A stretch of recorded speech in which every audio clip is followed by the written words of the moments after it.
At my husband's family barbecue, my husband's sister cracked a joke. If you vanished tomorrow, no one would even notice. Everyone laughed, except me. I simply raised my hot dog and said, "Challenge accepted." I moved out that night, cut contact, and disappeared. A year later, they're the ones forgotten now. You know that moment when someone tries to cut you down with a cruel joke, and instead of crumbling, something inside you just snaps? For me, it was at my husband's family barbecue. His sister, Amanda, said, "If you disappeared tomorrow, no one would even notice." Everyone laughed. Even Gregory, my husband. I just raised my hot dog, looked her dead in the eye, and said, "Challenge accepted." That night, I moved out. I vanished. And a year later, let me tell you, they definitely noticed. I'm Vanessa, 34. And despite 7 years of marriage to Gregory, I always felt like an outsider in his family. Last summer, at their annual barbecue, I held on to this tiny, fragile hope that things might finally be different. Gregory's sister, Amanda, had other plans. While everyone was gathered around the picnic table, I tried sharing news about my graphic design work. Amanda, with her usual smirk, just interrupted. "If you disappeared tomorrow, no one would even notice." The table erupted in laughter, and Gregory, my husband, chuckled along with them. I just raised my hot dog, locked eyes with her, and said, "Challenge accepted." I moved out that night. Gregory and I met during our final year at university. I was a graphic design student, working part-time at a coffee shop to pay tuition. He was finishing his business degree, fully funded by his parents. We connected, fell hard and fast. He proposed with a ring that cost more than my entire student debt. I was swept away by his charm, his intelligence, and what I thought was genuine love. When we married a year later, I truly believed I was entering not just a partnership, but a new family. The Caldwells were everything my family wasn't. Affluent, well-connected, and tight-knit in their own particular way. Richard, Gregory's father, built a successful marketing firm from the ground up. Patricia, his mother, managed their social calendar with military precision, juggling 3 charity boards.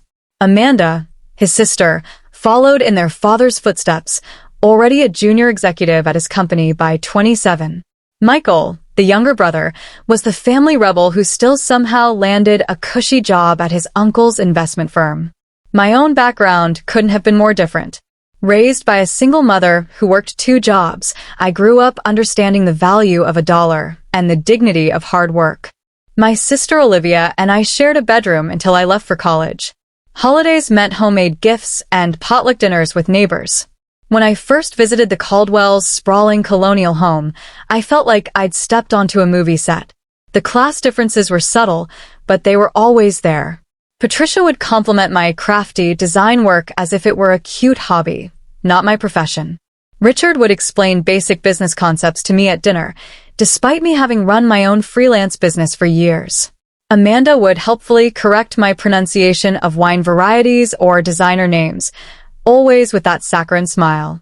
"They mean well," Gregory would say whenever I brought up these microaggressions.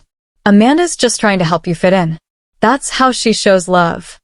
But Amanda's love felt more like a slow poison. At our wedding, she gave a maid of honor speech that included stories about Gregory's ex-girlfriends. When we announced we were buying our first home, she questioned if the neighborhood was really the right fit for a Caldwell. When I landed a major client, she wondered aloud if they hired me because of Gregory's family connections. Despite all this, I tried. God, how I tried. I volunteered for Patricia's charity events. I referred clients to Richard's firm. I remembered everyone's birthdays with thoughtful gifts. I laughed at their inside jokes, even when they stung. I dressed differently for family gatherings, adopted their vernacular, and swallowed my working-class pride when conversations turned to vacation homes and boarding schools. For the first few years, I maintained my freelance design business, building a modest client list. Then Gregory received an opportunity to expand his division at work if he was willing to travel extensively. Without discussion, it was assumed I would scale back my career to manage our home life. My business dwindled to a few loyal clients as I became increasingly isolated. My world narrowed to Gregory's intermittent presence and his family's judgmental orbit. Last spring, I miscarried at 11 weeks. The physical pain was excruciating, but the emotional aftermath was worse. Gregory was in Chicago for a conference.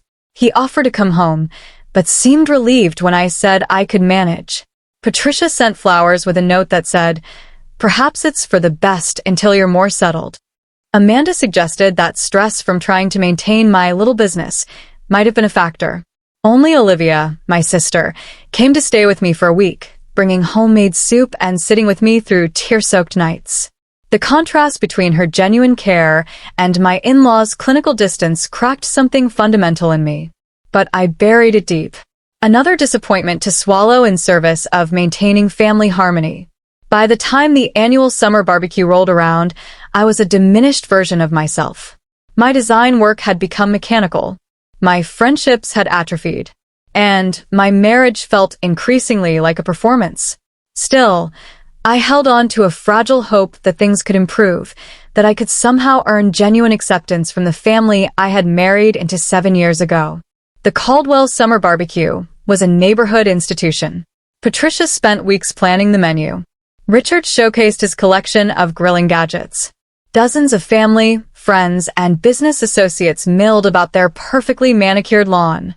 It was the event where family status was displayed and reinforced, where loyalties were confirmed and outsiders were identified.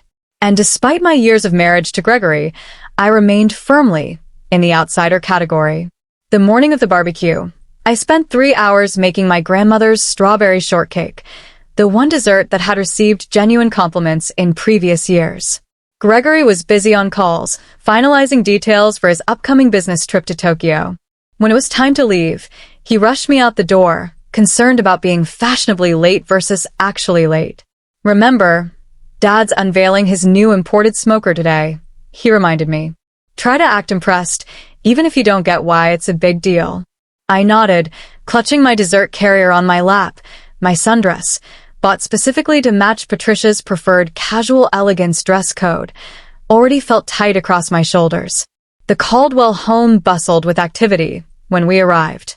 Caterers wove through guests, delivering appetizers. Richard stood centered on the patio, surrounded by admiring friends as he demonstrated his new smoker. Patricia floated from cluster to cluster, her laugh tinkling like expensive crystal. Finally, Amanda called out, spotting us as we entered through the side gate. She air-kissed Gregory, then gave me a quick once-over. "Vanessa, that dress is so cheerful. The kitchen's getting crowded, but I'm sure you can find somewhere to put your contribution."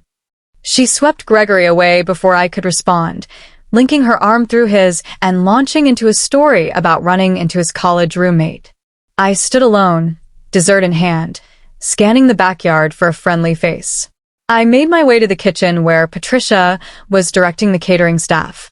"Oh, Vanessa, dear," she said, noticing me hovering. "You didn't need to bring anything.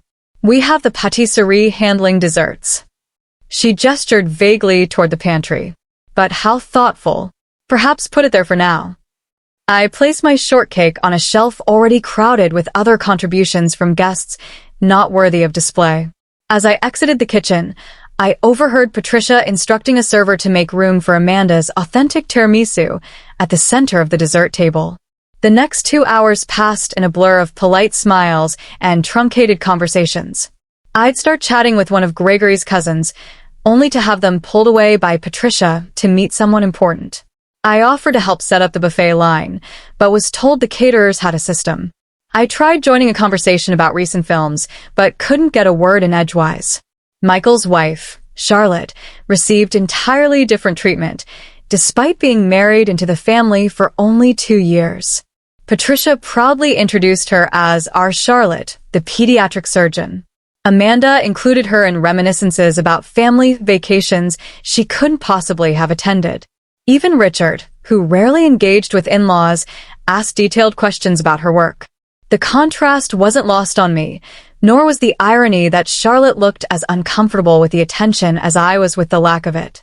When lunchtime arrived, Gregory reappeared at my side, having spent the morning deep in conversation with his father's business associates. Having fun? He asked, not waiting for an answer before guiding me toward the elaborate buffet line. We filled our plates and joined the main table on the patio.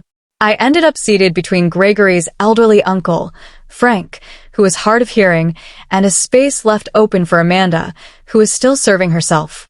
Gregory sat across from me, already engrossed in conversation with Richard about Japanese business etiquette. Amanda finally arrived, setting her meticulously arranged plate down and instantly commanding attention with an anecdote about a celebrity she'd spotted at her gym.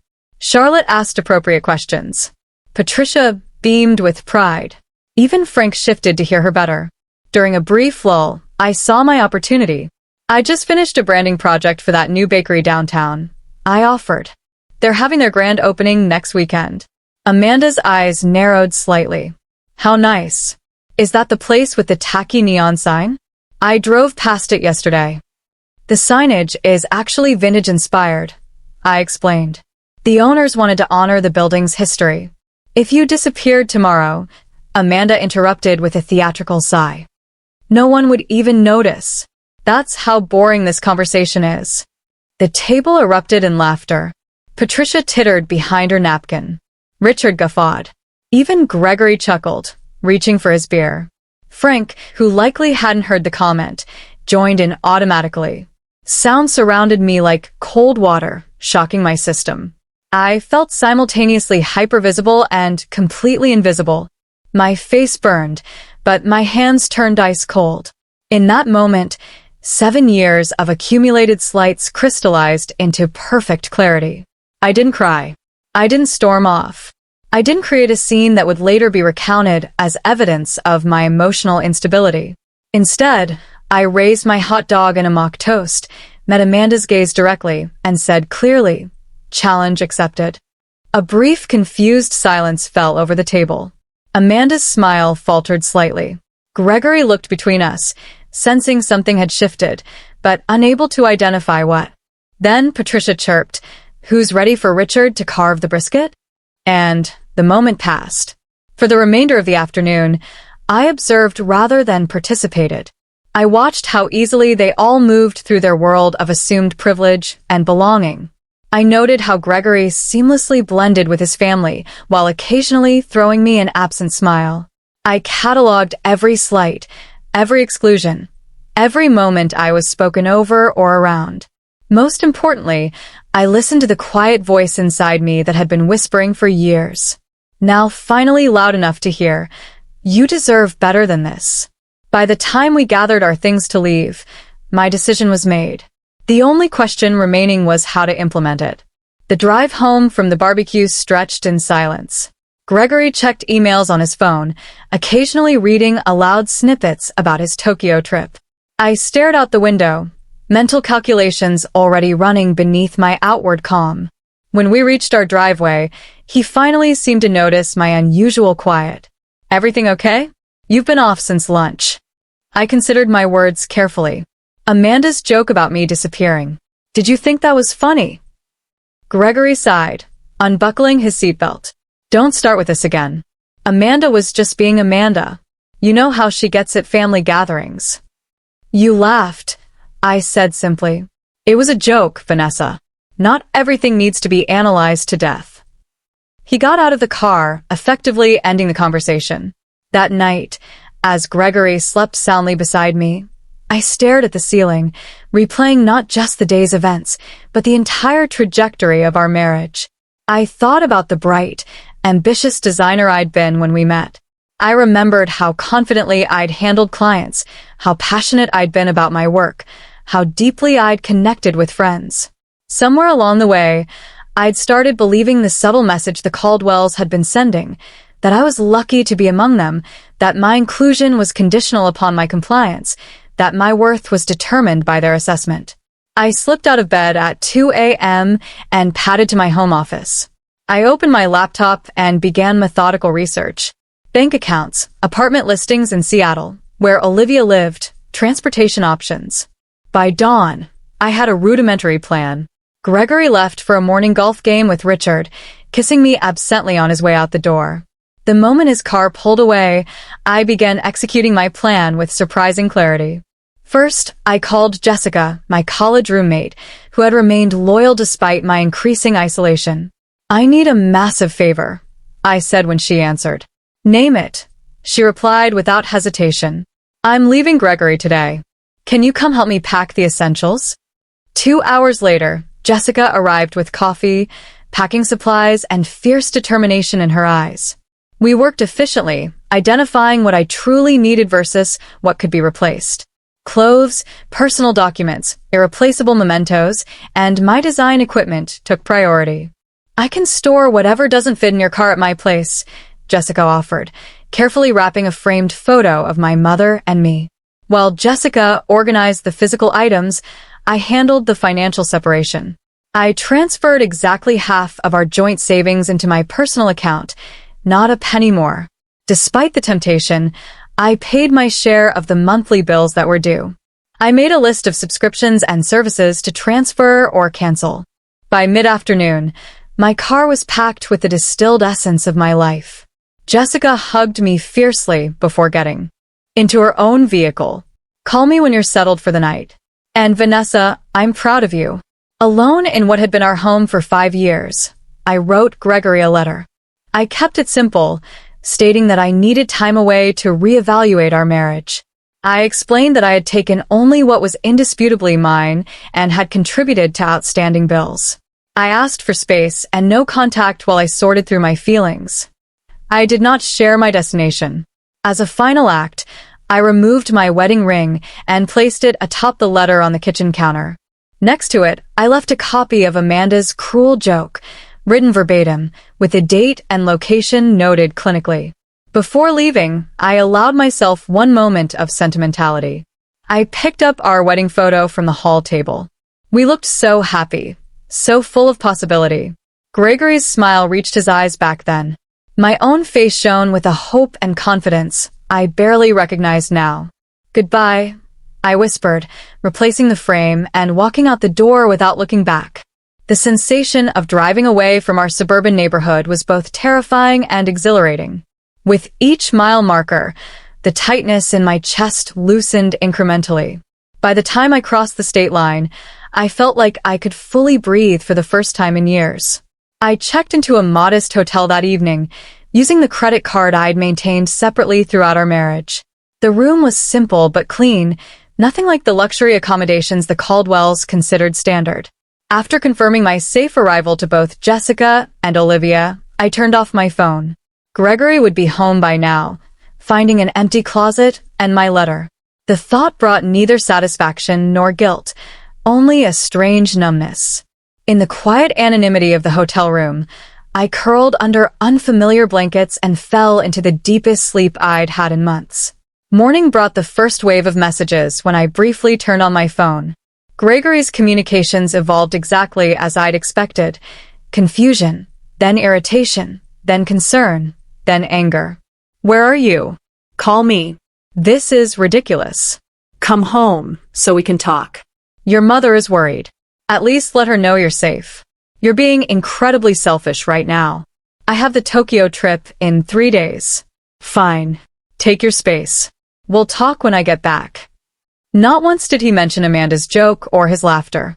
Not once did he acknowledge any understanding of why I might have left. I sent a brief text to my mother, assuring her of my safety, but requesting privacy. Then I turned off my phone again and opened my laptop to search for longer-term accommodations in Seattle. The challenge had been accepted. Now came the hard part, disappearing not just physically, but untangling myself from the identity I'd constructed as Gregory Caldwell's wife. I was about to find out if Amanda was right, if my absence would go completely unnoticed, or if I could rebuild a life where my presence mattered on my own terms. Seattle welcomed me with 3 days of continuous rain, as if washing away my old life. Olivia had found me a month-to-month furnished apartment in her neighborhood, a tiny studio with bay windows and creaking floors. After the sprawling suburban house Gregory and I had shared, the compact space should have felt claustrophobic. Instead, it felt like a snug cocoon. "The building's nothing fancy," Olivia apologized as she helped me carry in my limited belongings. But the location is great, and the landlord doesn't ask too many questions. It's perfect, I assured her, running my hand along the worn but solid kitchen counter. It's just mine. That first week passed in a blur of practical arrangements. I opened a new bank account at a local credit union. I set up mail forwarding through Jessica rather than leaving a direct trail. I purchased a new phone with a Seattle area code. I created updated profiles on freelance design platforms, carefully curating my portfolio to remove work connected to Gregory's network. Gregory's messages continued, transitioning from anger to bargaining. Whatever's going on, we can work through it, he wrote. Just come home. I maintained my silence, not out of cruelty, but self-preservation. Every time I considered responding, I remembered the laughter around that picnic table, the years of subtle diminishment, the gradual erosion of my identity. Amanda posted a passive-aggressive Instagram story 2 weeks after my departure. Family is everything. You can't choose who stays and who goes. The comments filled with heart emojis from various Caldwell connections. Gregory's mother called my mother, expressing theatrical concern while fishing for information. Michael's wife, Charlotte, sent a tentative text. If you ever want to talk, I'm here. I responded to none of them. Instead, I focused on rebuilding. Jessica shipped the remainder of my belongings in unmarked boxes. I found a therapist specializing in family dynamics and marital trauma, scheduling weekly sessions that often left me emotionally drained, but incrementally stronger. What Amanda said at the barbecue, Dr. Lewis commented during our third session, that wasn't the cause of your departure. It was the catalyst, the last straw. I agreed. Tell me about the first straw, she prompted. That question unlocked a flood of memories, subtle digs disguised as helpful advice, achievements minimized, opinions dismissed, all while Gregory stood by, not malicious, but complicit in his silence. By month 2, I had secured 3 steady design clients through online platforms. The work wasn't particularly creative, mostly formatting ebooks and designing social media templates, but it paid the bills. More importantly, each completed project rebuilt my professional confidence. One rainy Tuesday, I walked into a local coffee shop and noticed a striking wall mural. The barista saw me admiring it. Beautiful, right? The owner commissioned it from a local artist, she explained. She's looking for someone to redesign our menu boards and promotional materials. An hour later, I was sitting with Eleanor Marshall, the owner, with silver-streaked hair and a straightforward manner I found immediately refreshing. I don't care about your resume, she said, waving away the portfolio I'd pulled up on my tablet. Show me your personal work, the stuff you do, because you cannot do it. I hesitated, then navigated to a folder I'd barely opened in years. These were designs I'd created for myself, experimental, sometimes impractical, but authentically mine. Eleanor studied them in silence, occasionally zooming in on details. You've been hiding, she finally said, looking up with sharp blue eyes. These are good, really good, but recent. No, I admitted. I haven't done work like this in years. Why not? The question was simple, but struck like a physical blow.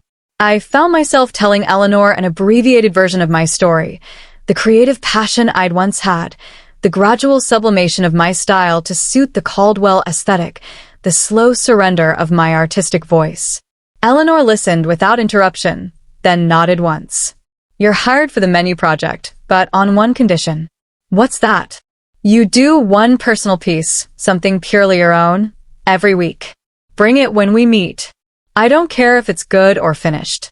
I care that you're finding your voice again. Eleanor became more than a client. She became a mentor, pushing me to reclaim my creative courage with blunt feedback and unexpected encouragement. Through her, I connected with other local business owners needing design work. My calendar slowly filled with projects that engaged rather than depleted me. Meanwhile, Gregory's attempts at contact became less frequent. The divorce papers I filed through my lawyer were met with a barrage of calls that I didn't answer. Eventually, his attorney connected with mine. The proceedings moved forward with clinical efficiency, Gregory's initial resistance giving way to resignation. For months into my new life, I allowed myself to check social media. Gregory's profile showed him at a company event, smiling beside a woman I didn't recognize.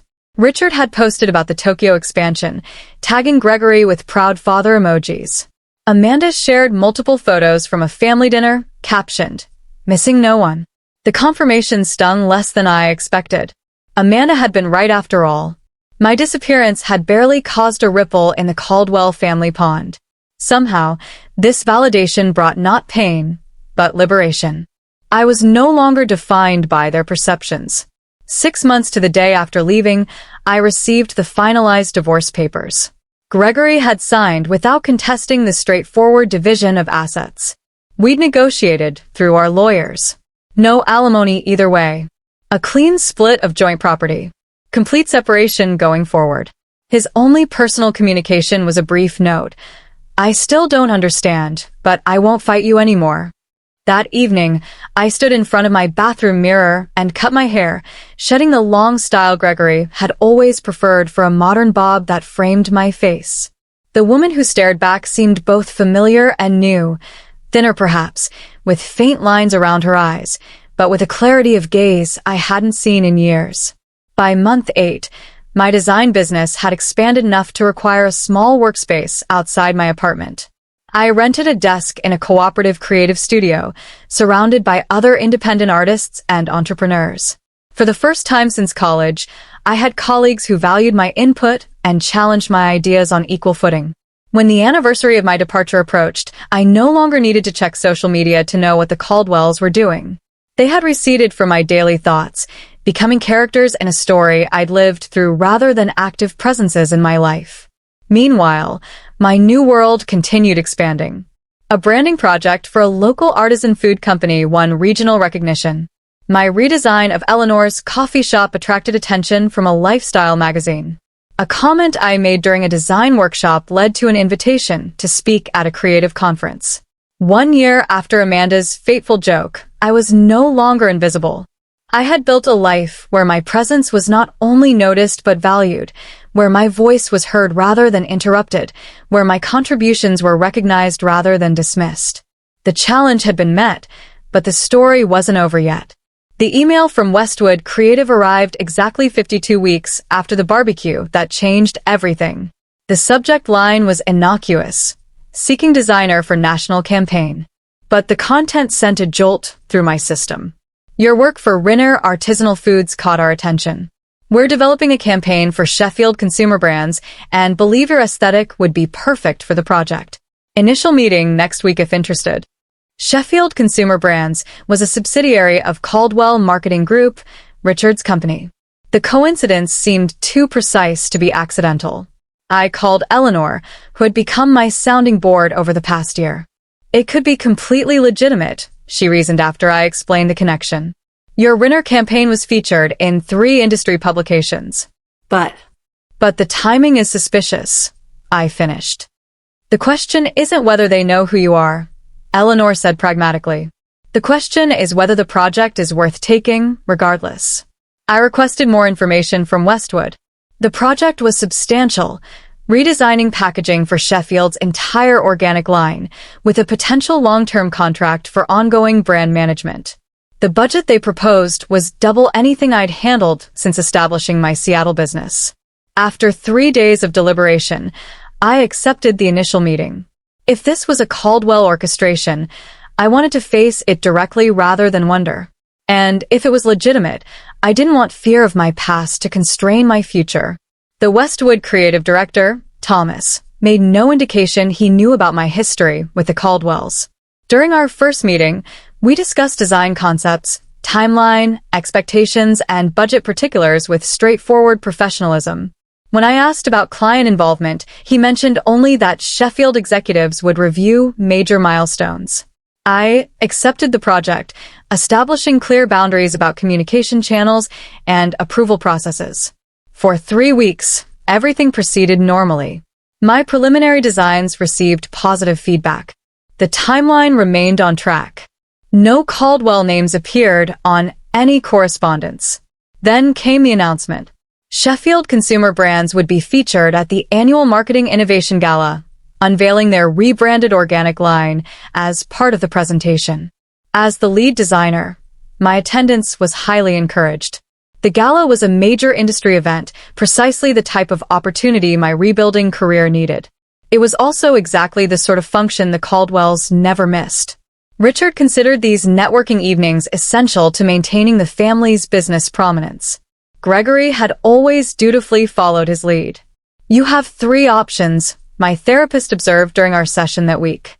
"Decline to attend and potentially limit your professional growth. Attend and attempt to avoid the Caldwells, which may prove stressful and ultimately futile. Or attend and prepare to engage with them on your terms." "What would you do?"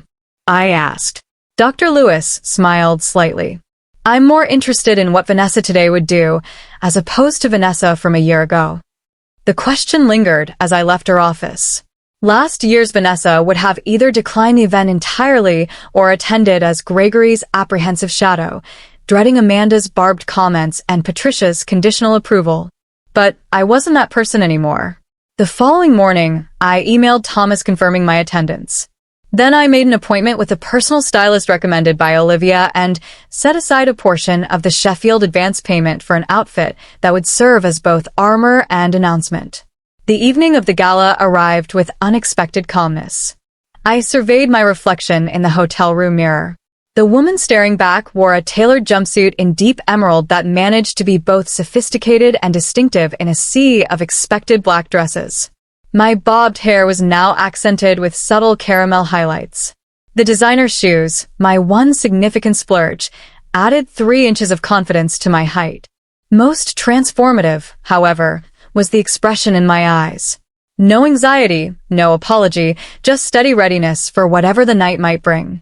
The venue was a restored historic theater downtown, its grand lobby transformed with strategic lighting and minimalist floral arrangements.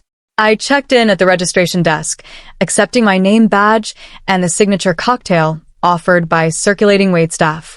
I had barely taken 2 sips when Thomas appeared at my elbow, already introducing me to a cluster of industry executives. Their business cards disappeared into my clutch as we discussed emerging design trends and market demographics.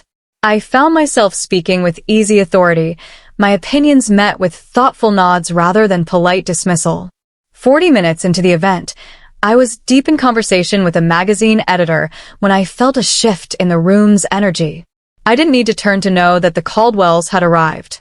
Richard's booming laugh confirmed it moments later. I maintained my position, finishing my point about consumer psychology before excusing myself to visit the bar. As I waited for a sparkling water, I carefully scanned the room.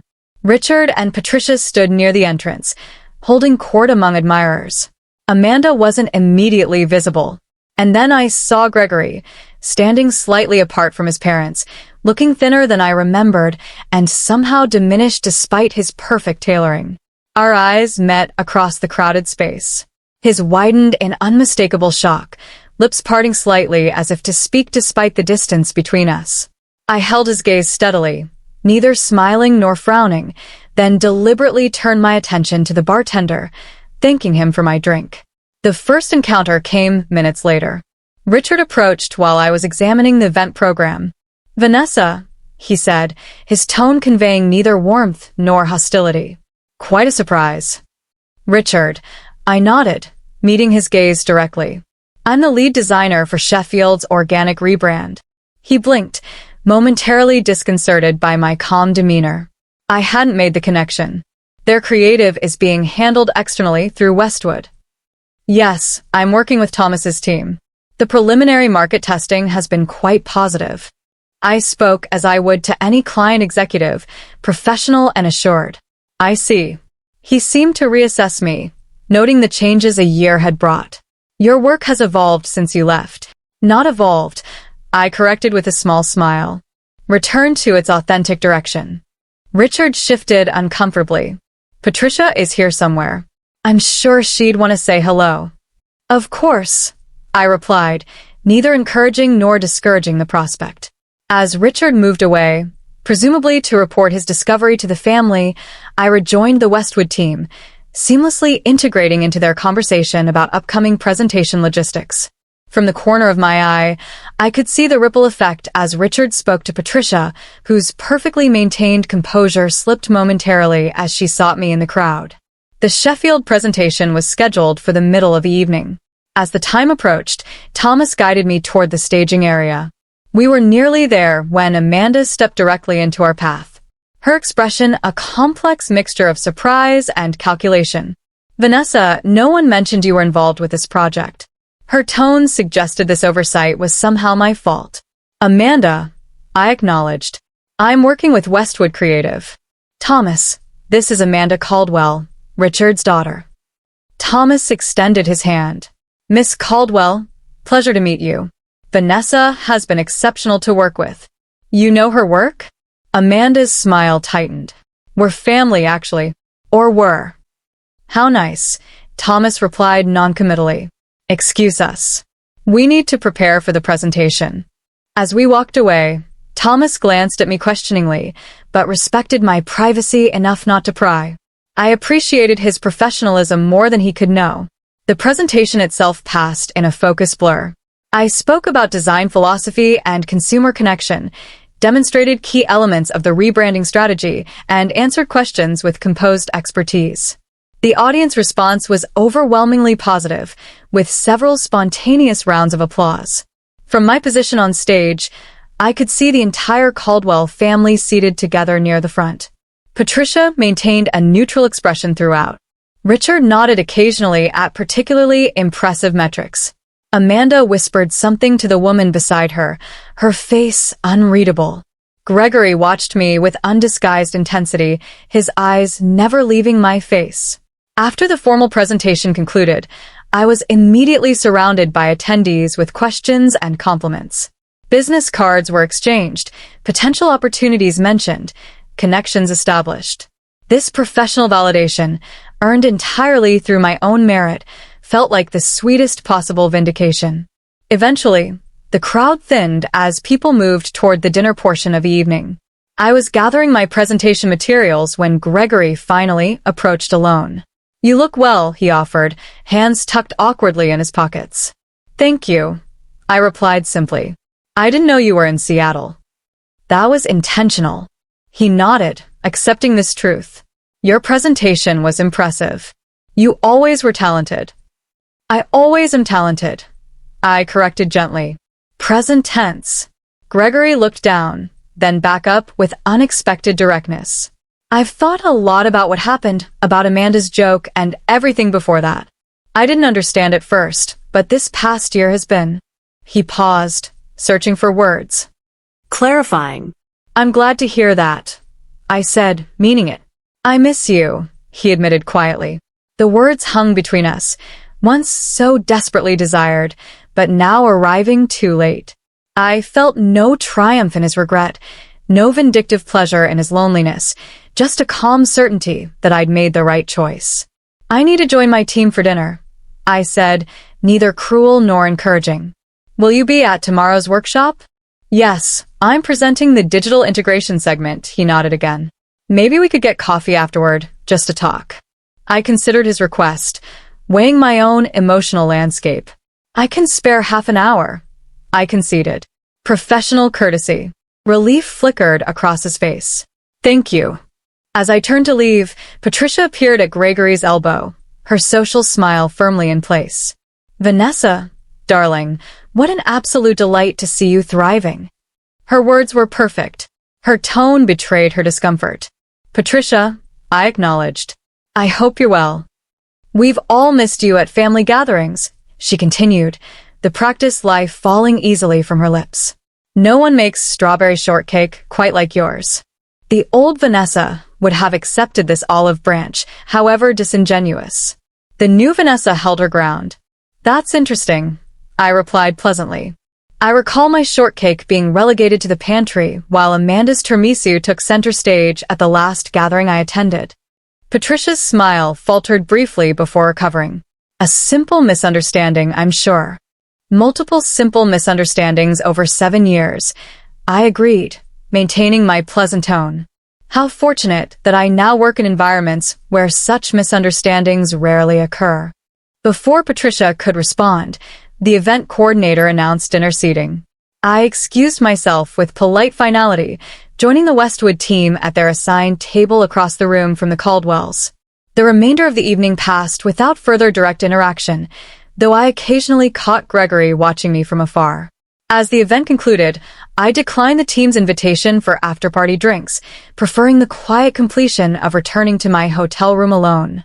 In the tranquil privacy of my room, I kicked off my designer shoes and stood at the window overlooking the glittering city.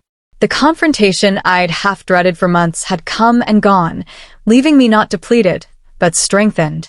I had faced the Caldwells not as an apologetic outsider, but as a successful professional in my own right.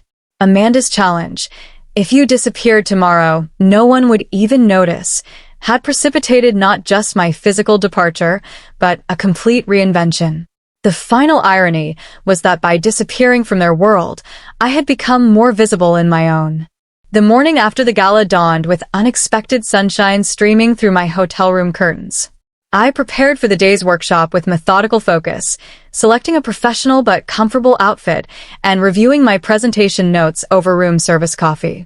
The Sheffield marketing workshop was being held in the hotel's conference center, a more intimate setting than the previous night's gala. As I arranged my materials at the presenter table, I spotted Richard engaged in intense conversation with Thomas near the refreshment station. Their discussion appeared businesslike, but not tense. Occasionally, Richard would nod or gesture toward the product displays. Attendees gradually filtered in, networking over pastries and coffee before finding seats.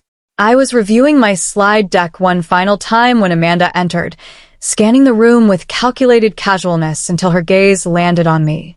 After a moment's hesitation, she approached, coffee cup clutched, perhaps too tightly. "Good morning," she offered, her tone carefully neutral. "Thomas speaks very highly of your work." "Thomas is an excellent creative director," I replied. "The entire Westwood team has been exceptional." Amanda shifted her weight slightly. "I didn't realize you'd established yourself in Seattle. Your presentation last night was impressive." Coming from Amanda, this reluctant acknowledgement was practically effusive praise. I thanked her with simple courtesy, neither overreacting to the compliment nor dismissing it. "Father is considering bringing the entire Sheffield account in-house after this campaign," she continued, watching me closely. "He's been impressed with the direction." I understood the subtext immediately. If Sheffield became a direct Caldwell marketing client, my work would either disappear or be attributed to their in-house team. The old insecurity flickered briefly before I extinguished it. "That would be Richard's prerogative as Sheffield's parent company," I said evenly. "However, Westwood has contractual provisions regarding creative attribution that are quite specific. Thomas is particularly careful about protecting his designer's work." Amanda's expression tightened almost imperceptibly. Before she could respond, the workshop facilitator called for everyone to take their seats. Our conversation ended with mutual professional nods, a far cry from our last interaction over hot dogs and cruel jokes. The morning sessions proceeded efficiently with presentations on market analysis and consumer demographics. My segment on digital integration strategies was scheduled just before the lunch break. As I took the podium, I noticed Gregory slipping into the back of the room, clearly having timed his arrival for my presentation. I delivered my content with confident expertise, demonstrating how the packaging designs incorporated augmented reality features and seamlessly connected to the broader digital ecosystem. The question period afterward was lively with engaged participants and thoughtful discussion. When Richard himself asked about implementation timelines, I answered with specific benchmarks already agreed upon with the Sheffield team. As attendees broke for lunch, Gregory made his way toward me, but was intercepted by a Sheffield executive with urgent questions. I used the opportunity to step outside for fresh air, needing a moment away from the Caldwell gravitational pull. The hotel's courtyard garden provided a quiet respite. I had just settled on a bench when Patricia appeared on the pathway, her expression suggesting our meeting wasn't accidental. "You've always had excellent timing for escapes," she observed, smoothing her skirt as she sat beside me uninvited. "I prefer to call it recognizing when I need space," I replied. Patricia studied me with new attention. "You've changed." "I've reverted," I corrected, to the person I was before I started trying to fit into spaces that weren't designed for me. She sighed lightly. Families are complicated, Vanessa, especially established ones like ours. There are expectations, traditions, ways things have always been done. I'm aware. I spent 7 years observing those traditions. 7 years trying to meet those expectations. Perhaps we weren't always as welcoming as we could have been. Patricia conceded, the closest thing to an apology I'd ever heard from her. But disappearing without a word was rather dramatic, don't you think? I turned to face her directly. I left a detailed letter for Gregory. I ensured all financial obligations were properly handled. I made a clear adult decision to remove myself from a situation that had become harmful to my well-being. There was nothing dramatic about it. Gregory was devastated, she countered. Gregory was inconvenienced. I corrected gently. There's a difference. Patricia's perfectly maintained facade cracked slightly. You have no idea what this past year has been like for him, for all of us. You're right, I acknowledged. Just as you have no idea what the previous 7 years were like for me. We sat in tense silence for a moment before I continued. But I'm not interested in exchanging pain metrics, Patricia. That's not why I'm here. I'm here because I'm good at what I do, and my work has value to Sheffield's campaign. Something shifted in Patricia's expression. Not quite respect, but perhaps a new awareness. You always were stubborn. Determined, I countered with a small smile. Another distinction worth noting. As we headed back toward the conference center, Patricia asked an unexpected question. Will you be at the closing dinner tonight? Yes. Westwood has a table. She nodded thoughtfully. The salmon is usually excellent. It was such a normal, mundane observation, the kind mothers-in-law typically share with daughters-in-law, that it momentarily disoriented me. I murmured agreement as we rejoined the workshop, separating to our respective tables. The afternoon sessions focused on implementation strategies. I participated actively, but maintained professional distance, neither seeking nor avoiding the Caldwells. As the workshop concluded, Gregory finally managed to approach me directly. Still up for coffee? He asked, a hint of uncertainty in his voice. Yes, I agreed. There's a shop in the lobby. We walked together in silence, the familiarity of his presence beside me, both strange and nostalgic. Once seated with our drinks, his usual Americano and my latte, ordered without need for discussion, the awkwardness intensified. Seattle suits you, he finally offered. It does, I agreed. The creative community has been welcoming. Gregory traced the rim of his cup. I've been in therapy since you left. Dad thought it was unnecessary, but... He shrugged. It's been helpful. This surprised me. Gregory had always dismissed therapy. I'm glad, I said sincerely. My therapist helped me understand some things about our marriage, about my family. He met my eyes directly. About how I failed to see what was happening to you, because it was easier not to. The acknowledgement was unexpected and disarming. For a moment, I glimpsed the man I had fallen in love with, thoughtful, capable of growth, willing to examine himself. Thank you for saying that, I replied quietly. I didn't stand up for you, he continued. Not against Amanda. Not against Mom. Not even against my own expectations that you would just adapt to whatever the family needed. No, you didn't, I confirmed without rancor. I thought a lot about that barbecue. About Amanda's joke and how everyone laughed. How I laughed. He swallowed hard. I keep thinking about what you said. Challenge accepted. I didn't understand then what you meant. And now I realize you were declaring independence from all of us. His voice held equal parts admiration and regret. We talked for nearly an hour, longer than the half hour I'd allocated.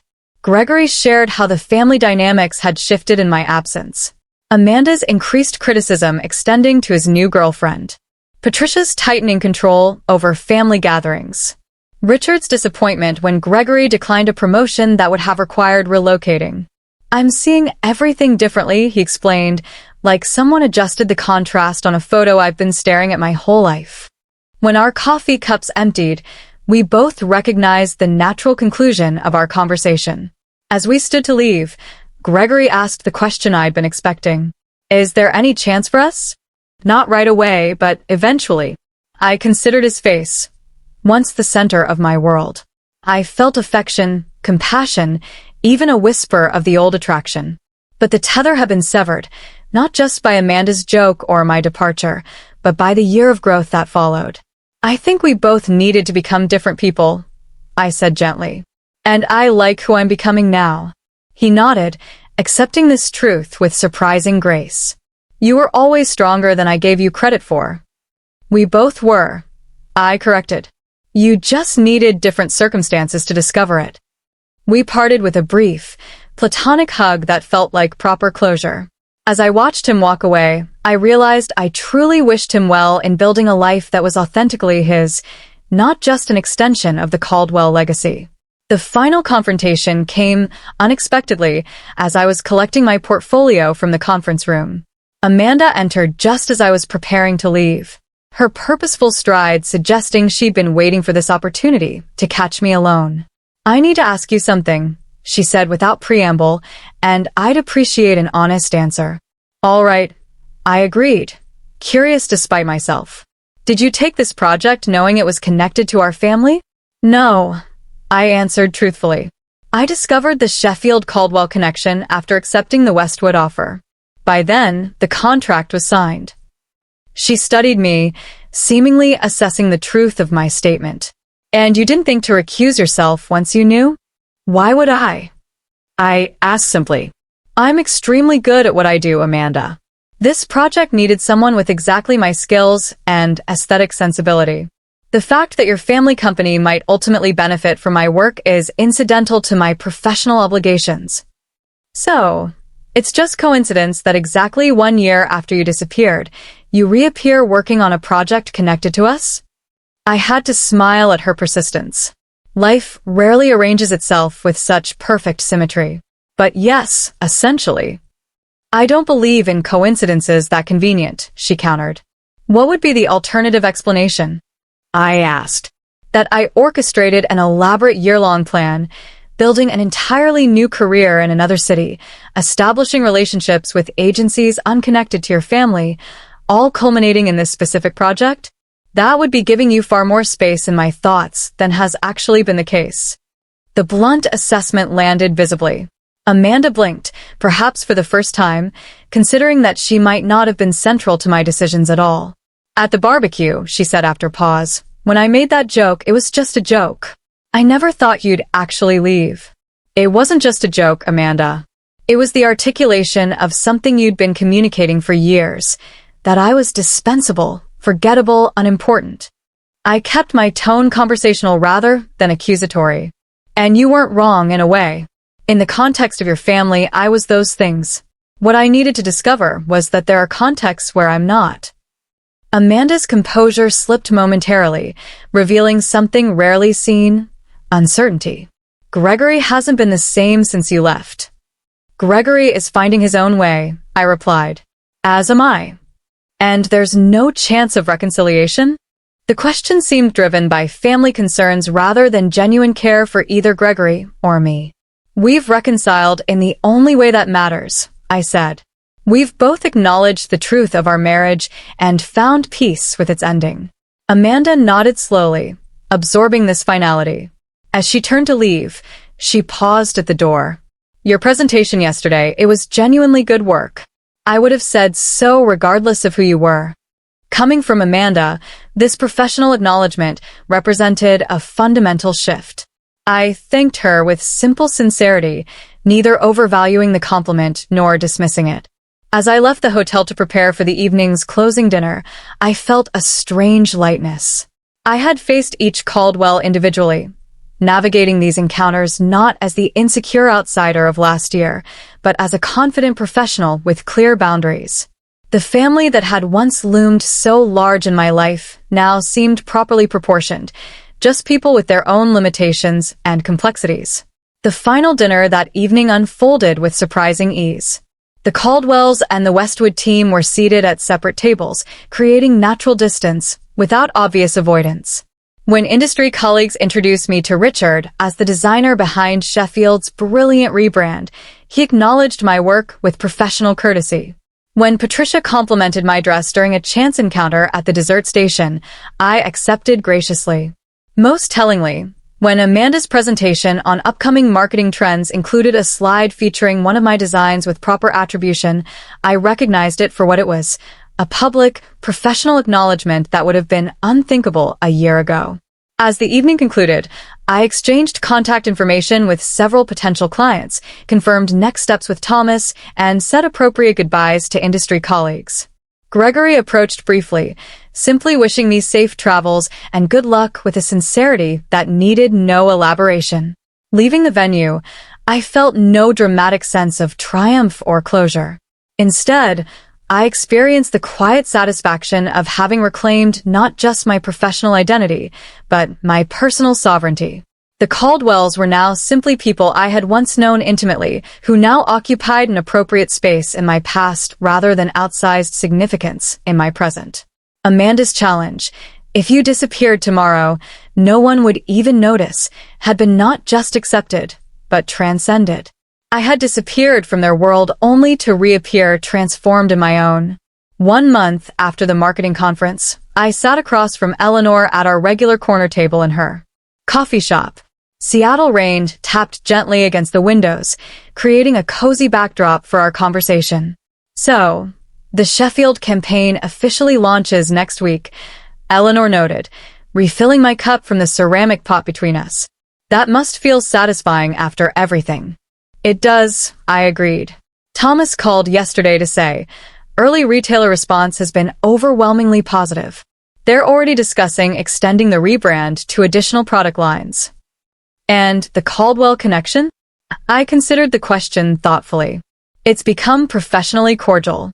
Richard's marketing director reached out about potentially collaborating on future projects through proper channels with clear contracts. I haven't decided yet whether to pursue it. That's quite an evolution, Eleanor observed. From family outcast to sought-after professional resource.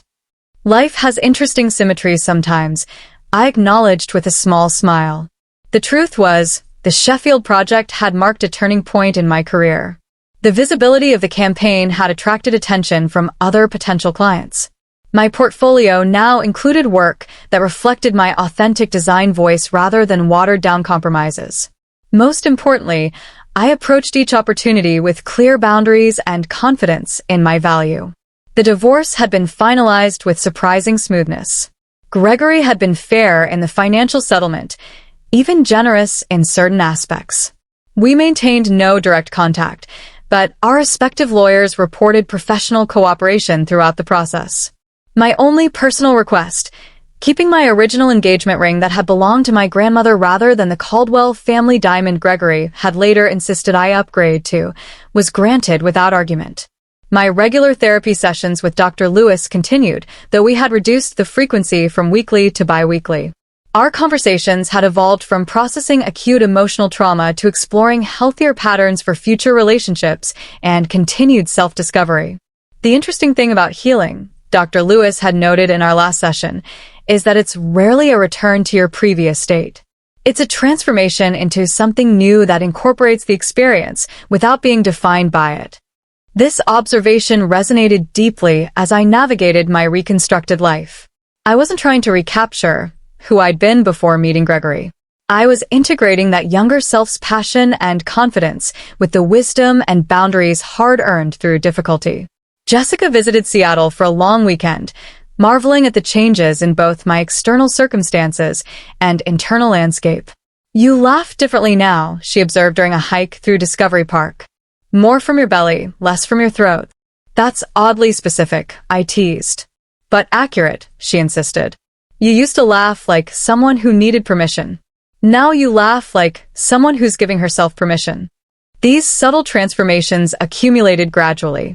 I found myself speaking up in creative meetings without rehearsing my thoughts. I began dating casually. Nothing serious yet, but enjoying the simple pleasure of connecting with interesting people without need for immediate definition. I joined a community garden and discovered unexpected joy in growing tangible, living things. An unexpected development came in the form of a friendship with Charlotte, Michael's wife. She reached out via professional email, ostensibly to inquire about design services for a pediatric clinic she volunteered with. Our initial coffee meeting evolved into a genuine connection based on shared experiences as Caldwell outsiders and mutual professional respect. Amanda is actually taking parenting classes, Charlotte revealed during one of our lunch meetings. She's pregnant and determined not to repeat family patterns. The news surprised me. Not just the pregnancy, but Amanda's self-awareness. That's encouraging. People can change when properly motivated, Charlotte observed. The family dynamic shifted after you left, made some things visible that had been conveniently ignored. Whether my departure had been catalyst or merely coincidence, I took no particular credit for these evolutions. The Caldwell's journey was their own, just as mine was mine. 6 weeks after the marketing conference, I was selecting produce at a farmer's market when I heard a familiar voice. Amanda stood at the next stall, examining artisan cheese. Her pregnancy was visible now, creating a softer silhouette against her typically tailored appearance. Our eyes met with mutual recognition. After a moment's hesitation, she approached. "Vanessa, I didn't know you shopped here." "Every Saturday," I confirmed. "They have the best heirloom tomatoes in the city." The awkwardness between us was palpable, but not hostile. We exchanged brief pleasantries about the market, the weather, the upcoming product launch.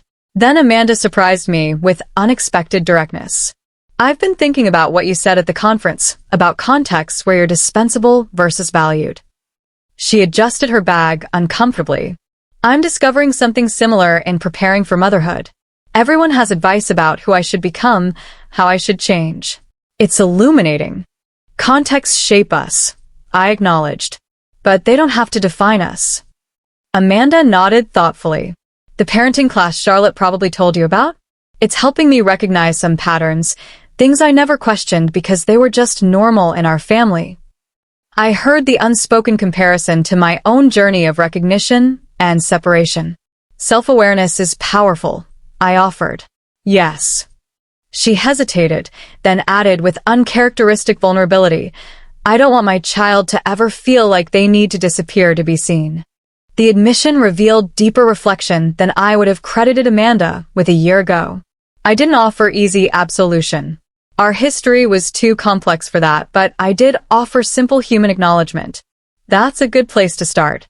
We parted with no dramatic reconciliation, no promises of future connection, just a moment of genuine communication between two adults sharing a brief intersection in life's journey. Walking home with my market purchases, I reflected on the strange trajectory that had brought me from the Caldwell barbecue to this present moment. The challenge Amanda had unknowingly set, if you disappeared tomorrow, no one would even notice, had indeed been the catalyst for profound transformation. I had disappeared from a life where I was diminished, only to reappear in one where I was valued. I had lost a family that required my conformity, only to build a community that celebrated my authenticity. I had abandoned security that came with compromise, embracing instead the uncertain adventure of self-determination. Last week, I had closed on a small house near the water, nothing grand by Caldwell standards, but perfectly suited to my needs and purchased entirely through my own earnings. As I arranged my furniture and hung artwork selected solely for my own pleasure, I experienced a profound sense of having created not just a home, but a life genuinely my own. The greatest irony of Amanda's cruel joke was that disappearing had made me more visible than I'd ever been, to colleagues who valued my creativity, to friends who appreciated my authentic self, and most importantly, to myself. The challenge had been not just accepted, but transformed into an unexpected gift. That evening, as the Seattle skyline glittered against the darkening water, I opened my journal and wrote the reflection that had been forming for months. Sometimes we must disappear from others' narratives to discover our own. The most powerful response to being unseen is not demanding vision from blind eyes, but finding the context where our true selves are not just visible, but celebrated. The opposite of disappearing isn't being noticed. It's becoming so fully present in your own life that external validation becomes unnecessary. The woman who had raised a hot dog in defiant toast 1 year ago could never have imagined the journey ahead. The woman writing these words could never return to who she had been. And in that transformation lay not tragedy, but triumph. The quiet, sustainable victory of reclaiming one's own life.